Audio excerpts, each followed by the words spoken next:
Circle बिकवट की मजहबी शख्सियत मोहम्मद सलाहुद्दीन अवान की general secretary Awan Ittehad Pakistan. Circle Bikwat Rawalpindi Hazara Haji Mohammad Latif Awan से उनके ऑफिस में मुलाकात। अवान इत्तेहाद पाकिस्तान सर्किल बिकवट में रुकनियत साजी मुहिम पर बाहमी मशावरत पर तबादला ख्याल किया गया। ऑफिस पहुँचने पर जनरल सेक्रेटरी ने उनका वालेहाना इस्तकबाल किया।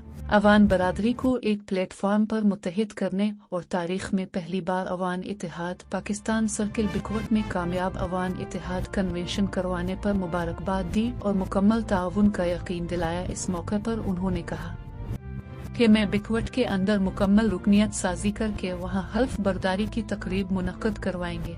जनरल सेक्रेटरी से बातचीत करते हुए कहा कि हमें खुशी होगी कि हम इत्तेहाद का हिस्सा बनकर दिखी इंसानियत की खिदमत कर सकें और हमें मिलकर इलाके के अंदर अवान बरादरी के अलावा दीगर बरादरियों के मसाइल भी हल करें। उन्होंने कहा कि इत्तेहाद वक्त की अहम तरीन ज़रूरत है। उन्होंने कहा कि हम बेरोजगार नौजवानों को पाकिस्तान के अंदर अवान इत्तेहाद पाकिस्तान के जरिए रोजगार के साथ साथ पिसे हुए तबकात के दुख कम करने में अपना रोल अदा करें। General secretary Awan Ittehad Pakistan circle Bikwat Rawalpindi Hazara Haji Mohammad Latif Awan ने अपने मुकम्मल ताउन और मुआवनत का यकीन दिलाया। जवाद लतीफ़ अवान सर्किल बिकवट एबटाबाद।